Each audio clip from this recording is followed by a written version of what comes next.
Zion விசுவாச தேவாலயம் வழங்கும் ஜீவக்குரல். The power of communion. நற்கருணையின் நற்பலன்கள். ரோம சாம்ராஜ்யத்தில் இராணுவத்தில் ஒரு போர் வீரனுக்கு பயிற்சி அளித்து முடித்ததற்கு பின்பு இராணுவத்தில் சேர்க்கப்படுவான். சேர்க்கப்படும் நாளிலே அவனை கரத்தில் ஒரு ஈட்டியை கொடுப்பார்கள். ஒரு பேசினில் ரத்தம் இருக்கும். அந்த ஈட்டியின் நுனியை அந்த இரத்தத்தில் தோய்த்து அவன் பிடித்து கொண்டு சொல்வான், என் சரீரத்தில் கடைசி சொட்டு இரத்தம் இருக்கும் வரைக்கும் இந்த நாட்டிற்காக நேர்மையாய் உண்மையாய் உழைப்பேன் என்று வாக்களிக்கிறேன் என்று சொல்வான். அந்த நிகழ்ச்சியின் பெயர் sacrament. Communion is a sacrament. Jesus Christ gave the last drop of blood onto this earth. கடைசி சொட்டு ரத்தம் அவர் கொடுத்தார். யாருக்காக? நமக்காக. நற்கருணை is a heavenly debit card with unlimited resources. மத்தேயு 26:26. அவர்கள் போஜனம் பண்ணுகையில் இயேசு அப்பத்தை எடுத்து ஆசீர்வதித்து அதை பிட்டு சீஷர்களுக்கு கொடுத்து, நீங்கள் வாங்கி புசியுங்கள், இது என்னுடைய சரீரமாய் இருக்கிறது என்றார். இயேசு கிறிஸ்துவினுடைய சரீரம். கம்யூனியன்ல 2 எலிமெண்ட். நம்பர் 1 இஸ் திராட்சை ரசம், நம்பர் 2 இஸ் அப்பம். ரசம் எதை குறிக்கிறது என்று சொன்னால், நமக்காக இயேசு கிறிஸ்து சிந்திய இரத்தத்தை குறிக்கிறது. அந்த இரத்தம் எதற்கு? பாவ மன்னிப்பிற்காக. அப்பம் எதற்கு? கிறிஸ்துவின் சரீரத்தை குறிப்பதற்காக. அந்த அப்பத்தை எடுத்து பிட்கும் பொழுது, கர்த்தாவே இந்த அப்பம் உம்முடைய சரீரம், இதை பிட்கும் பொழுது உம்முடைய சரீரம் பிட்கப்பட்டதினாலே என்னுடைய சரீரம் நோயினால் பிட்கப்படக்கூடாது. The wine stands for the blood which is for the forgiveness of sins, and the bread stands for the body of Jesus for the sickness to be removed, for the healing. ரசம் அல்லது இயேசுவின் இரத்தம் நம்முடைய பாவத்தை நீக்குவதற்கு. கொலோசியர் 1:14. குமாரனாகிய அவருக்குள் அவருடைய இரத்தத்தினாலே பாவ மன்னிப்பாகிய மீட்பு நமக்கு உண்டாயிருக்கிறது. அவருடைய இரத்தத்தினாலே பாவ மன்னிப்பாகிய மீட்பு நமக்கு உண்டாயிருக்கிறது. எவ்வளோ பெரிய பாவம் செய்திருந்தாலும் அவர் வெளியேற பெற்ற இரத்தம் சாசுக்கு பட்ட பாவத்தின் கடனை அவருடைய இரத்தத்தின் ஒரு சொட்டு அழிச்சிடும். ஓகே, நம்முடைய பாவங்கள்லாம் அழிக்கப்படும். நம்ம பாவங்கள் அழிக்கப்பட்டால் தேவ சமூகத்தில் நான் நிற்கும் பொழுது கர்த்தராகிய இயேசு கிறிஸ்துவை பிதாவாகிய தேவன் எப்படி பார்ப்பாரோ அதே கண்ணில் நம்மை பார்ப்பார்.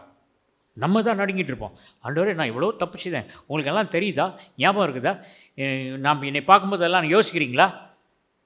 அவரை ஒன்றுமே யோசிக்கல. Jesus is standing, you are standing, I see you both together. அது எப்படி? அவர் பாவம் இல்லாதவர், அவர் என்னை எப்படி ஒரே மாதிரி பார்க்குறீங்க? அவருடைய ரத்தம் உன்னை கழுவிட்டு.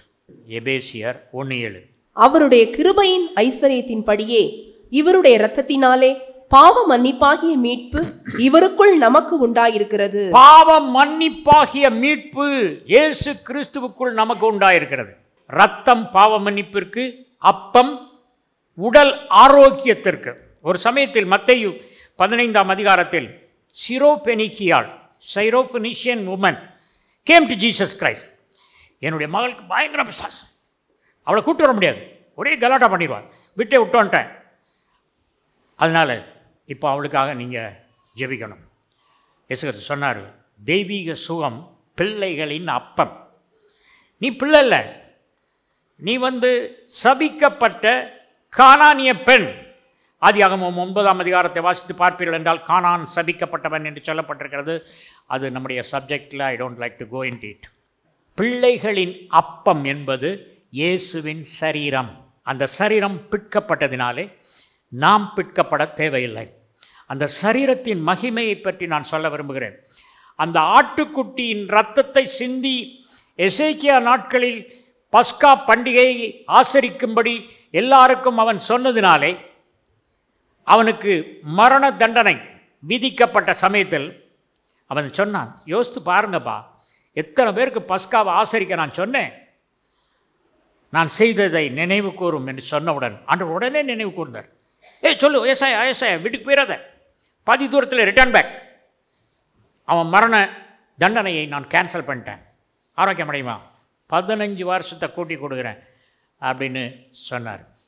ஒரு ஆட்டுக்குட்டியின் இரத்தத்தை அனுசரித்ததற்கு அப்படி தேவன் செய்வார் என்று சொன்னால், தேவ ஆட்டுக்குட்டியாகிய இயேசு கிறிஸ்து கல்வாரி சிலுவையில் மரித்த அதை நினைவு கூறுவதிலே எவ்வளவு ஆழமான அர்த்தம் இருக்கிறது என்பதை யோசித்துப்பார். ஆண்டவருடைய சரீரம் நோயற்ற சரீரம். என்னைக்காவது வேதத்தில் பேதுரு இன்னைக்கு காலையில் எந்திரிச்சோன்னு நெஞ்சு வலிக்குப்பா, நான் மலை பிரசங்கம் பண்ணோம், இன்றைக்கி என்னால் பண்ண முடியாது, நான் டேக் ரெஸ்ட் பண்ணேன், ஐ டேக் ரெஸ்ட், நீ பேசிடு அப்படின்னு சொல்லியிருக்காரா? சொல்லாது. சரி, அவங்கள விடுங்க. பேதுரு, ஆண்டவரே இன்றைக்கி தலை வலிக்குது, நம்ம பயணம் பண்ண வேண்டாம், கப்பல் ரூமில் இருக்கலாம் அப்படின்னு சொல்லியிருக்கானா? யோவான், வேறு யாராவது? சொல்லலை. அவர் சரீரம் நோயற்ற சரீரம். ஆண்டவருடைய சரீரத்தை நீங்கள் நிதானித்து அறிய வேண்டும். You must understand the power of the body of Jesus Christ. உனக்கு என்ன வேணும்னு கேட்குறியோ, பரலோகத்தில் எல்லாவற்றையும் தேவைகளை சந்திக்க தேவன் வாஞ்சையாக இருக்கிறார். கேட்டுக்கொண்டே இருங்கள், கொடுத்து கொண்டே இருக்கப்படும். அதான் நான் வாசிக்கிற வசனம். அதனால் 5 ஸ்டார் ஹோட்டலில் போய் சிங்கிள் டீ கேட்கக்கூடாது. அதே மாதிரி ஆண்டவர்கிட்ட போய் எதுவும் சின்ன காரியம் கேட்காது, பெரிய காரியம் கேளுங்க. ஏசாயா தீர்க்கதரிசன புத்தகம் 53ஆம் அதிகாரம் 4ஆம் வசனம். மெய்யாகவே அவர் நம்முடைய பாடுகளை ஏற்றுக்கொண்டு நம்முடைய துக்கங்களை சுமந்தார், நாமோ அவர் தேவனால் அடிபட்டு வாதிக்கப்பட்டு சிறுமைப்பட்டவர் என்று எண்ணினோம். துக்கங்களை சுமந்தார், நோய்களை சுமந்தார், பலவீனங்களை சுமந்தார். அவர் சுமந்துட்டார். அவர் சரீரம் நோயினால் உடைக்கப்பட்டது, நம்முடைய சரீரம் உடைக்கப்பட தேவையில்லை. துக்கங்கள் இங்கே போட்டிருக்கு. Matthew 8:17, himself took our infirmities and carried our diseases. The New Testament translation is more to the original than to the verse in Isaiah 53:4. அவர் தாமே நம்முடைய பலவீனங்களை ஏற்றுக்கொண்டு நம்முடைய நோய்களை சுமந்தார் என்று ஏசாயா தீர்க்கதரிசியினால் உரைக்கப்பட்டது நிறைவேறும்படி இப்படி நடந்தது. இயேசு கிறிஸ்துவின் சரீரம் எப்படிப்பட்டதுன்னு சொல்ல விரும்புகிறேன். அவருடைய சரீரத்தில் ஒவ்வொரு செல்லிலையும் the power of resurrection was there, power of healing was there. இயேசு கிறிஸ்துவினுடைய ஒவ்வொரு செல்லில் உள்ள நியூக்ளியஸில் உள்ள டிஎன்ஏல has got a double helix. One is DNA, another is RNA. When you accept the Lord only, the RNA factor of the second strand is activated. When you take communion, it adds to the RNA of your cellular structure. RNA is energized. RNA receives the power of communion. When I am very tired, physically tired, I go and take communion. I become energized. Something like taking a B12 shot. கொலோசியர் 2ஆம் அதிகாரம் 9ஆம் வசனம். ஏனென்றால் தேவத்துவத்தின் பரிபூரணமெல்லாம் சரீர பிரகாரமாக அவருக்குள் வாசமாயிருக்கிறது. தேவனுக்குள்ள எல்லா வல்லமையும், அது இடங்கொள்ளாத வல்லமை, அவ்வளத்தையும் கண்டென்ஸ் பண்ணி, ஜிப் பண்ணி, கம்ப்ரஸ் பண்ணி ஆண்டவருடைய சரீரத்தில் போட்டாங்க. Do you know zip file? The heavenly power of God. தேவத்துவத்தின் பூரணம், the fullness of Godhead was zipped and put in the body of Jesus Christ. உலக மாத்திரையில் இருக்கிற சைடு எஃபெக்ட்ஸு நற்கருணையில் நல்ல side effects. It gives you strength. It gives you spirituality. It opens your spiritual eyes. The fullness of God is tangible and transferable. தேவத்துவத்தின் பரிபூரணமெல்லாம் டேஞ்சிபிள்னா தொட்டு பார்க்கலாம், உணர்ந்து பார்க்கலாம். அடுத்தது transferable. அந்த அப்பத்திலிருந்து இதெல்லாம் உணர்ந்துன்னா அது உனக்குள்ளே செல்லும். வஸ்திரத்தின் ஓரத்தை தொட்டவள் 12 வருஷம் பெரும்பாடு. வேற என்ன டிசீஸ்னா பரவாயில்ல. Life is in the blood. Blood was bleeding oozing out. அந்த ரத்தத்தை தொட்டா நின்றுச்சு. Fibrin arrested the flow of the bleeding. அது வஸ்திரத்தின் ஓரத்தின் வல்லமை. லூக்கா 6:19. அவரிடத்திலிருந்து வல்லமை புறப்பட்டு எல்லாரையும் குணமாக்கினபடியினாலே ஜனங்கள் யாவரும் அவரை தொடும்படிக்கு வகை தேடினார்கள். எல்லாரும் அவரை தொடுறதுக்கு வகை தேடினாங்க. ஏன்? செய்தி பரவிருச்சு. வஸ்திரத்தின் ஓரத்தை தொட்ட 12 ஆண்டு பெரும்பாடுள்ள ஸ்திரீ சுகம் பெற்றாள் என்ற செய்தி பரவின உடனே வஸ்திரத்தையே தொட்டா பரவுனானா நான் சரீரத்தை தொடணும்னு everybody was trying to touch the body of Jesus Christ. அவரிடத்திலிருந்து வல்லமை புறப்பட்டு எல்லாரையும் குணமாக்கினபடியாலே ஜனங்கள் யாவரும் அவரை தொடும்படிக்கு வாய்ப்பை தேடினார்கள். வஸ்திரத்தை தொட்டால் வல்லமை, சரீரத்தை தொட்டால் வல்லமை, சரீரத்தையே ஏற்றுக்கொண்டால் என்ன வல்லமை? மல்டிப்ளை பண்ணி யோசித்து சிந்தித்து பாருங்கள். கர்த்தருக்குள் அன்பானவர்களே, ஹீலிங் அண்ட் வெல்னஸ், நிறையா உணவு, இதை சாப்பிடுங்க, இதில் இந்த மினரல் இருக்குது, அதை சாப்பிடுங்க, அந்த மினரல் இருக்குது. ஐ study all those food supplements. ரெண்டாவது எக்ஸசைஸ், அதுக்கு ரொம்ப முக்கியத்துவம் கொடுக்குறாங்க. 1 தீமோத்தேயு 4:8. சரீர முயற்சி அற்ப பிரயோஜனம் உள்ளது. சரீர முயற்சி அற்ப பிரயோஜனம் உள்ளது. இது புரியல, என்ன போட்டிருக்குன்னா இங்கிலீஷ் பைபிளில் ரொம்ப அழகாக இருக்கு. Physical exercise profits little. அந்த காலத்தில் பார்த்தீங்கன்னா பஸ்கா ஆட்டுக்குட்டி, இஸ்ரவேல் மக்கள் பஸ்கா ஆட்டுக்குட்டியை புசித்ததினாலே அவர்களில் எல்லாரும் பலவீனமாய் இருந்தான். அப்படியா இருக்கு? அவர்களில் பலவீனமானவன் ஒருவனும் இல்லை. ஆட்டுக்குட்டியின் பஸ்காவை புசித்தவர்களுக்கு பலவீனமானவன் ஒருவனும் இல்லை என்றால் பரலோகத்தின் பஸ்கா ஆட்டுக்குட்டியை புசித்தவர்களுக்கு பலவீனம் வருமா? யாத்திராகமம் 12:13 நான் வாசித்துறேன். நீங்கள் இருக்கும் வீடுகளில் இந்த இரத்தம் உங்களுக்காக அடையாளமாய் இருக்கும். இந்த இரத்தத்தை நான் கண்டு உங்களை கடந்து போவேன். நான் எகிப்து தேசத்தை அழிக்கும்போது அழிக்கும் வாதை உங்களுக்குள்ளே வராததாய் இருக்கும். அழிக்கின்ற வாதை, நோய் வராது, வாதை உன் கூடாரத்தை அணுகாது. ஆட்டுக்குட்டியின் இரத்தத்தை கண்ணால் பார்த்தவங்களுக்கு வாதை கூடாரத்தை அணுகாது என்று சொன்னால், பரலோகத்தின் பஸ்கா ஆட்டுக்குட்டியாகிய இயேசு கிறிஸ்துவின் இரத்தத்தின் அடையாளமாகிய அந்த ரசத்தை பானம் பண்ணியவர்களுக்கு எப்படி வாதை வரும்? ஒரு வாலிபன் இந்த பிரசங்கம் பண்ணியிருந்தானா, யோ நீ வாலிபன், உனக்கு தெரியாது, நீ வயசாகட்டும் பார்க்குறேன், அப்போ பேச மாட்டேன் இந்த பிரசங்கத்தை. I am preaching at the age of 76. I don't have any sickness. சங்கீதம் 103 கம்யூனியனை பற்றி சொல்கிறான். சங்கீதம் 103:2-3. என் ஆத்துமாவே கர்த்தரை ஸ்தோத்திரி, அவர் செய்த சகல உபகாரங்களையும் மறவாதே. அவர் உன் அக்கிரமங்களை எல்லாம் மன்னித்து உன் நோய்களையெல்லாம் குணமாக்கி. அக்கிரமங்களை எல்லாம் மன்னித்ததினாலே நோய் வராது, நோய்களை குணமாக்கினார். பாவத்தை மன்னித்தார், அவருடைய ரத்தம் மன்னித்தது, நோய்கள் குணமானது. ரெண்டும் கம்யூனியனை தான் இந்த வசனத்தில் சொல்கிறார் சங்கீதக்காரர். கம்யூனியன் நம்ம வீட்டில் எடுக்கலாமா? ஒருத்தர் சொன்னால், ஐயோ கம்யூனியனா எடுக்கக்கூடாது, வீட்டில் போதகர் தான் கொடுக்கணும். எப்பா அந்த காலத்தில் அப்போஸ்தலர்கள் காலத்தில் எல்லார் வீட்லேயும் கம்யூனியன் கொடுத்தாங்கன்னு ஒரு வசனம் இருக்குது. பைபிள் எடுத்து படிப்போமா? அப்போஸ்தலர் 2:46. அவர்கள் ஒருமனப்பட்டவர்களாய் தேவாலயத்திலே அனுதினமும் தரித்திருந்து வீடுகள் தோறும் அப்பம் விட்டு மகிழ்ச்சியோடும் கபடமில்லாத இருதயத்தோடும் போஜனம் பண்ணி. வீடுகள் தோறும் அப்பம் விட்டார்கள். வீடுகள் தோறும் அப்பம் விட்டார்கள் என்னது? கம்யூனியன் எடுத்தாங்க வீடு தோறும். பேதுரு ஒவ்வொரு வீட்லேயும் வீடுகள் தோறும் போய் கம்யூனியன் கொடுத்தாருன்னா சிக்கா படுத்துருவார். அவங்க தான் எடுத்தாங்க. நம்ம ராஜரீக ஆசாரிய கூட்டம் சாதாரண ஆசாரியர் இல்லை, ஆர்டினரி ஆர்டைன்டு பாஸ்டர். அது ஆர்டினேஷன் சர்டிஃபிகேட் வச்சுருக்கார், ஒரு தாள். என் பைபிள் காலேஜில் ஒருத்தர் படித்தான், காலின்ஸ் அப்படின்னு ஒரு ஸ்டூடெண்ட் படித்தான். அவன் சாட்சி சொல்ல சொன்னான் கடைசியில், I was a TT, now also I am TT அப்படின்னா. யாருக்குமே புரியல.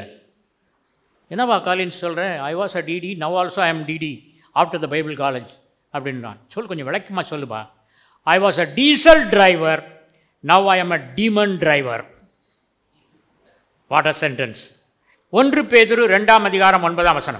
நீங்களோ உங்களை அந்தகாரத்தினின்று தம்முடைய ஆச்சரியமான ஒளியினிடத்திற்கு வரவழைத்தவருடைய புண்ணியங்களை அறிவிக்கும்படிக்கு தெரிந்து கொள்ளப்பட்ட சன்னதியாயும் ராஜரீகமான ஆசாரிய கூட்டமாயும் பரிசுத்த ஜாதியாயும் அவருக்கு சொந்தமான ஜனமாயும் இருக்கிறீர்கள். 1 கொரிந்தியர் 11:27. இப்படி இருக்க எவன் அபாத்திரமாய் கர்த்தருடைய அப்பத்தை புசித்து அவருடைய பாத்திரத்தில் பானம் பண்ணுகிறானோ அவன் கர்த்தருடைய சரீரத்தையும் இரத்தத்தையும் குறித்து குற்றமுள்ளவனாயிருப்பான். அபாத்திரமாய் பானம் பண்ணுகிறவன் குற்றமுள்ளவனாயிருப்பான் என்று சொல்லப்பட்டிருக்கு. இந்த வசனம் தான் எல்லாரையும் கம்யூனியன் எடுக்க தடுக்குது. Unworthily. In Greek it is anaxios. Vine's expository dictionary. Anaxios. What is anaxios? Anaxios means கவலீனமாய் புசிக்கிறவர்கள் என்று அர்த்தம். சரி, நீங்கள் ஹோட்டலுக்கு போகிறீங்க, தயிர் வடை சாப்பிட்றீங்க, ஒரு குலாப் ஜாமுன் சாப்பிட்றீங்க. இப்போ குலாப் ஜாமுனே பார்த்துட்டு இருப்பீங்களா, நல்லா செய்திருக்கா அந்த குக்கு, யாரையா குக்கு, நல்லா செய்திருக்க மாதிரி இருக்குதே, நல்லா சீனி போட்டிருக்க, நல்லா இருக்கு அப்படியே சொல்லுவேங்க. நம்ம பாட்டில் பேசிகிட்டு இருப்போம், என்னத்தை திங்கிறோன்னு தெரியாது. சில சமயம் நான் பேசிக்கிட்டே குலாப் ஜாமுன் சாப்பிட்டு கொஞ்ச நேரத்தில் பார்ப்பேன், எங்கே குலாப் ஜாமுன் காணுமே, மறந்துட்டேன் பேசிகிட்டே சாப்பிட்டதுனால. அப்படி தான் நம்ம கம்யூனியன் கொடுக்குறோம். கம்யூனியன் அப்பத்தை எல்லோரும் கையில் வாங்கினோன்னே இன்னைக்கு பாஸ்டர் பிரசங்கத்தை இழுத்துட்டார். நான் நினச்சேன் கோழி கடையில் இப்போ நல்ல கோழி இருக்காது, என்ன பண்ணுறது, கையில் வச்சுருக்கான் அப்பத்தை. இதுதான் குலாப் ஜாமுன் சாப்பிட்ற கதை. அப்படியெல்லாம் சாப்பிடாதுப்பா. நீ அப்பம் டிஸ்ட்ரிபியூட் பண்ணோடனே அதை கையில் வாங்கி கொஞ்சம் பிடுங்க. கையில் கிரேப் ஜூஸ் இருந்து அதை பக்கத்தில் வச்சுருங்க.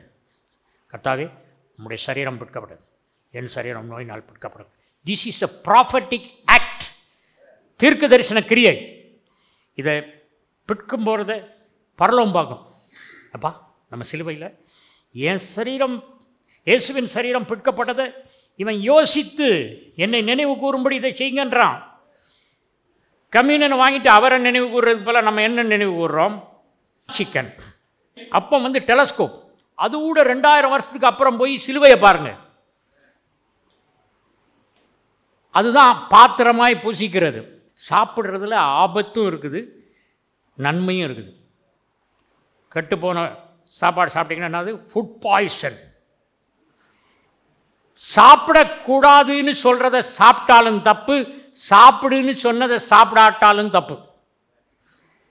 அதான் மேவல்கிட்ட சொன்னார், சாப்பிடாத, எல்லா மரமும் இருக்குது, சாப்பிட. ஒரு ஆப்பிள் நான் வச்சுருக்குது, இது ஆப்பிள். இந்த ஆப்பிளில் ஓப்பன் பண்ண உடனே ஒரு ஆப்பிளில் கொஞ்சம் கடிச்சிருக்கோம். ஏன்பா கடிச்சுன்னா, ஏவாள் கடிச்சிட்டாப்பா, ஒரு கடி தான் கடிச்சா. நம்ம படுற பாடு.